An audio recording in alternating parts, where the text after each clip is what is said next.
بسم الله الرحمن الرحیم. نن زموږ د قرآن پاک د ترجمې سبق نمبر 17 دی. سوره بقره شروع ده، اوله سپاره ده، رکوع نمبر 3 ده. نن به انشاءالله موږ 28 او 29 نمبر آیاتونه وایو. دا دوه آیاتونه به وایو. اول موږ تلاوت کوو، د هغې نه پس به بیا لفظي ترجمه او ورسره مختصر تفسیر کوو. جی أعوذ بالله من الشيطان الرجيم. بسم الله الرحمن الرحيم. كيف تكفرون بالله وكنتم أمواتا فأحياكم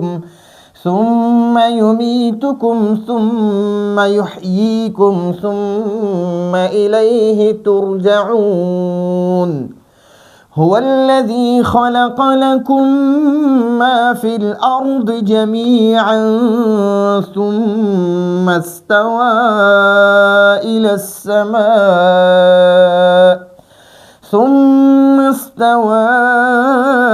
السماء فسواهن 7 سماوات وهو بكل شيء عليم. صدق الله العظيم. دلته کې د دې نه مخکې مونږه پوره رکوع ویلا یا ایها الناس اعبدوا ربکم الذي خلقکم. نو دغه ځای نه پکې د توحید باسو، یعنی د الله جل جلاله د وحدانیت باسو. یا ایها الناس اعبدوا ربکم الذي خلقکم والذین من قبلکم لعلکم تتقون. او بیا ورپسې الذي جعل لكم الارض، دغه بیا ورپسې دا توحید شو. بیا ورپسې رسالت. وان کنتم فی ریب مما نزلنا علی عبدنا فاتوا بسوره من مثله وادعوا شهداءکم من دون الله ان کنتم صادقین. د دوه آیاتونو کې بیا رسالت. اوس پکې دی خو د آخرت باس کوي. ٹھیک شو جی. د مرګ نه پاس او بیا باندې الله جل جلاله خپل انعامات په ابدی تشماري چې ما پتا سودا انعامات کړي، دا انعامات مې باندې کړي. نو د دې دوه آیاتونو د مخکي آیاتونو سره ربط همدغه شانتي دی. کله چې د توحید باسو شي نو بیا ورسره د رسالت باس کیږي او ورسره باس بعد الموت، د مرګ نه پس او د مرګ نه مخکې چې کم زندگی وي د هغې باس کیږي. نو دلته کې اوس وایي کیف معنا د څنګه لکه موږ کله کله وایو که نه جوش کې سړی راشي هغه وایي کیف حالکه، څنګه یې، ستا څه حال دی یا څنګه یې. نو دغه د کیف معنا د څنګه. تکفرون،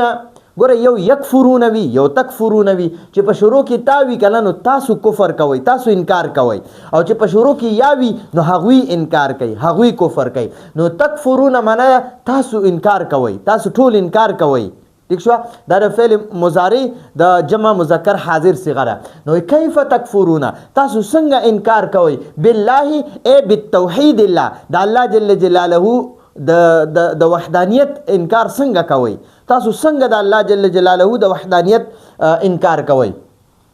نو دغه وای بالله د الله جل جلاله، یعنی د الله جل جلاله د توحید انکار کوي. نو کیف تکفرون، تاسو څنګه انکار کوئ. بالله ای بالتوحید الله، د الله جل جلاله د توحید. وکنتم او حالن کې تاسو وای وکنتم او حالن کې تاسو وای امواتن ای نطفن فی اصلاب آبائکم. امواتن مراد دلته کې نطفه وای، نطفه تاسو مړه وای، یعنی غیر موجود وای. یعنی اول تاسو نطفه وای، نطفه. او نطفه چې دا غیر موجود، یعنی هغه کې دغه نه وي، جان پکې نه وي، هغه کې روح نه وي. بیا وروسته چې هغه نو دلته کې وای امواتن یعنی نطفن فی اصلاب آبائکم، د خپل پلارانو په ملاګانو کې تاسو نطفه وای، نطفه. ٹھیک شو. تاسو نو دلته د امواتن مراد نطفن دی. وکنتم او حالانکه تاسو وای امواتن ای نطفن، تاسو یو نطفه وای. فاحیاکم نو هغه یعنی هغه الله تاسو ژوندي کړئ. فاحیاکم فی بطون امهاتکم یا فی ارحام امهاتکم. ستاسو د میاندو په رحمونو کې یا ستاسو د میاندو په خېټو کې تاسو کې الله پاک روح واچولو، تاسو الله ژوندي کړئ. نو دلته د ژوندو نه مراد د میاندو ارحام دي. ټیک شو. او دلته د اموات نه مراد اموات د موت جمع ده. نو امواتن معنا تاسو مړه وئ، تاسو مړه وئ. یعنی مطلب دا تاسو نطفه وئ، نطفه دا تاسو د پلارانو په ملاګانو کې تاسو نطفه وای دا ورته الله پاک دا اوس انعامات اوري الله پاک هغه ته اوري د کافرانو ته چې ګورئ تاسو ولې د الله جل جلاله د وحدانیت انکار کوئ حالانکه تاسو نطفه وای د پلارانو په ملاګانو کې نطفه وای نو الله پاک بیا فاحیاکم نو الله جل جلاله تاسو ژوندي کړئ یعنی تاسو د میندو په ارحامو کې الله پاک تاسو کې روح واچولو نو بیا ثم بیا به چې کله تاسو دنیا ته د میندو د ارحام نه وروتئ دنیا ته رالی او ستاسو په دنیا کې څومره عمر وي د هغه عمر چې تیر کوي او بیا ستاسو وخت پوره شي څومره نیټه چې الله پاک تعالی درکړي په دنیا کې یعنی څومره ژوند الله لیکلی دی او ستاسو هغه نیټه پوره شوه ستاسو هغه وخت پوره شو په دنیا کې نو ثم یمیتکم ثم بیا به یمیتو هغه مړ کی کوم تاسو هغه بیا تاسو مړ کی نو یمیتو کې هو ضمیر دی هغه الله جل جلاله ته راجع دی چې الله جل جلاله به تاسو مړ کی ٹھیک شو دنیا کې چې کوم عمر تاسو تیر کړئ نو بیا به د هغې نه پس الله تاسو مړه کړي ثم یحییکم د هغه مرګ نه پس به بیا تاسو الله را ژوندي کړي نو هغه د قیامت په ورځ باندې قیامت په ورځ به یحیی کې بیا هو ضمیر د هغه الله جل جلاله ذات عالی ته راجع دی چې الله جل جلاله به بیا تاسو را ژوندي کړي چې دنیا ته واپس یعنی د مرګ نه پس به بیا تاسو را ژوندي کړي د قیامت په ورځ باندې ثم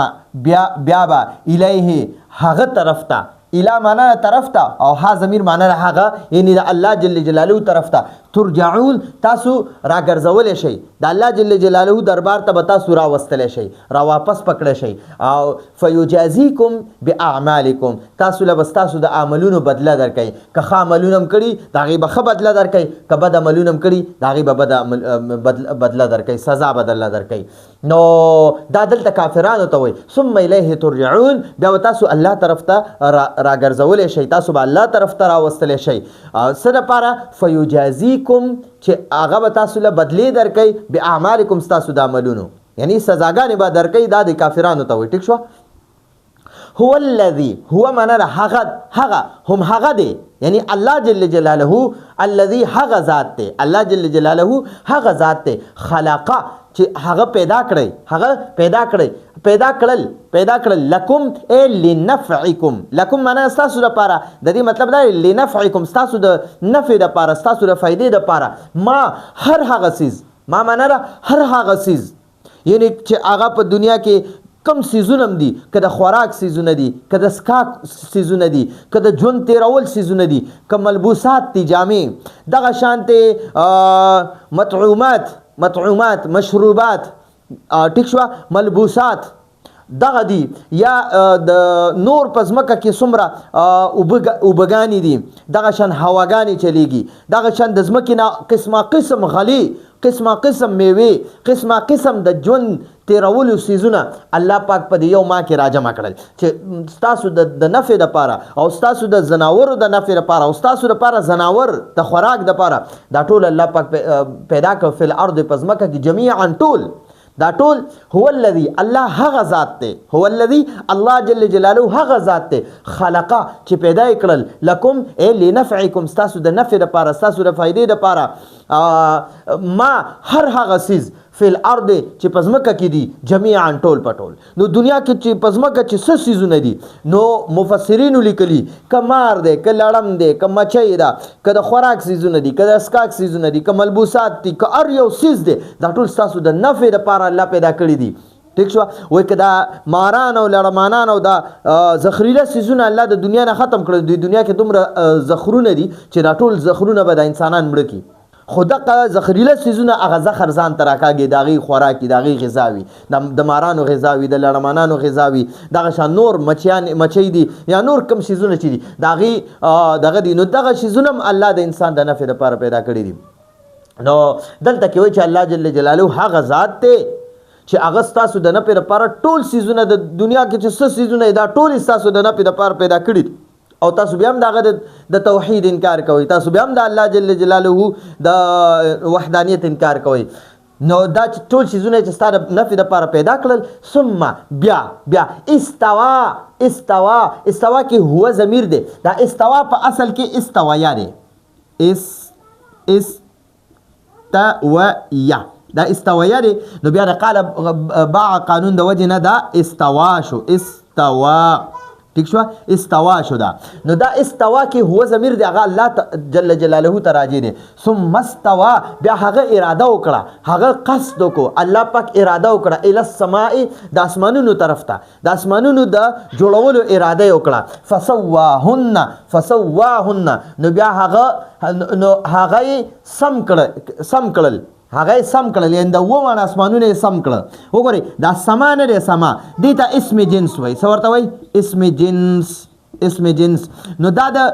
سما چې دی د یو د پاره استعمالیږي او د اوو وانو د پاره استعمالیږي ټیک شو کله به دې لپاره سماوات راځي او کله به سما راځي نو دلته کې دا اسم جنس دا د اوو وانو اسمانونه یادې ځکه چې د سوا سره ورسره د هن ضمیر راغی د هن د جمع مؤنث ضمیر دی او دا سما چې دی دا جمع مؤنث دا مؤنث سماعی دی مؤنث سماعی ٹھیک شو دا مؤنث سماعی دی سماعی او د یو د پاره استعمالیږي د دوه د پاره استعمالیږي د وو وانو د پاره استعمالیږي سما لفظ ٹھیک شو او زیاتم سماوات هم ورله استعمال شوی دی نو اذا السماء الى اسمان طرف ته فسواهن نو هغه سم کړل هغه درست کړل نو الله جل جلاله هغه وو وانه اسمانونه بیا سم کړل درست کړل سبع و السماوات اسمانونه ٹھیک شو نو سما مانم د اسمانونه او سماوات مانم د اسمانونه ٹھیک شو دلته د سما معنا مونږ ولې اسمانونه واغسته دا ولې د جمع لپاره استعمال کو ځکه چې دا هن ضمیر نه دا د سماوات ته راځي او دا د جمع ضمیر استعمال شو جمع مؤنث ضمیر دی ٹھیک شو نو الله جل جلاله چې کله زمکه جوړ کړه د زمکې نه پس بیا الله جل جلاله اسمانونه جوړ کړه نو اسمانونه چې مکمل برابر کړه بیا دا غي نه پس الله پاک واپس زمکه طرف ته متوجه شو او زمکه د مکمل برابر کړه خوره کړه په دنیا کې نو بل ځکه دی وای والارض بعد ذلك دحاها د اسمانونو نرست الله پاک زمکه جوړ کړه نو داسې نه ده او دغه صحیح دی چې الله جل جلاله اسمانونو نرست زمکه خوره کړه خو ګوره یاد وساتئ او الله پاک اول زمکه پیدا کړه نو چې زمکه کله پیدا کړه نو دا یو غونډۍ دا یو غونډۍ وه او داسې یو ډیری و د خاورې چې ځمکه چې الله پیدا کړه دا یو ډیری و نو بیا الله پاک د هغه د خاورې د ځمکې د ډیري نه پس اسمانونه ووانه جوړ کړه مکمل برابر کړه بیا د هغې نه پس الله پاک ځمکې طرف ته والارض بعد ذلك دحاها یعنی د اسمانونو نه وروسته بیا الله پاک ځمکه درست کړه سمه کړه برابر کړه ټیک شو نو اول الله ځمکه پیدا کړه بیا ووانه اسمانونه پیدا کړه برابر کړل بیا د هغې نه پس واپس ځمکې طرف ته متوجه شو نو دا اسې یو غونډۍ وه دا الله پاک بیا خوره کړه سمې برابر کړه غونونه یې پې ولګول نو ثم استوى بیا الله اراده وکړه الى السماء اسمانونو طرف ته فسواهن نو الله جل جلاله هغه سم کړل هغه درست کړل سبع سماوات ووانه اسمانونه وهو او الله جل جلاله او هغه یعنی هو معنی هغه یعنی الله جل جلاله بكل شيء كل معنی هر چیز هر یو او شيء چیز هر یو چیز باندې علیم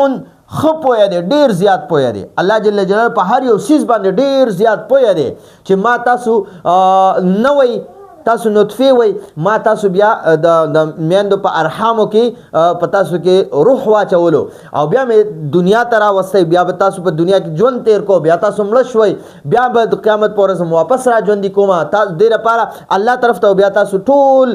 رجوع کوئ الله طرف ته به را واپس کیږئ او الله پاک تاسو د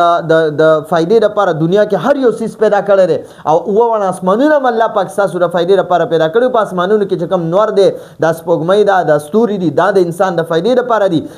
ستوري دې لپاره دي چې ته په لارې معلومه او سپوږمۍ دې لپاره دی چې ستا په میوو کې خوږوالی د سپوږمۍ برکات دي دغه د وجې نه الله پاک ستا په دې ټولو میوو کې د خوږوالی اچوي او نور دا هم ستا د فائدې لپاره دی چې الله جل جلاله دغه نور په ذریعه سره ستا ټولې میوې پخوي او اسمانونه الله پاک فرمایي چې والسماء بناء یعنی سقفا اسمانونه مې باندې چت جوړ کړی نو چې انسان باندې د پاسه چت وي اپې نه راوریږي نو الله جل جلاله ووان اسمانونه سم کړل بغیر د ستنو پاغه کې تر قیامت پورې با کلم درازونه پکې را نشي او هغه به کلم اونچوي تر اسمانونه الله پاک دغه پیدا کړی دي ووان اسمانونه. نو الله پاک وایي چې دا دون نعمتونه مم د باندې وشمارل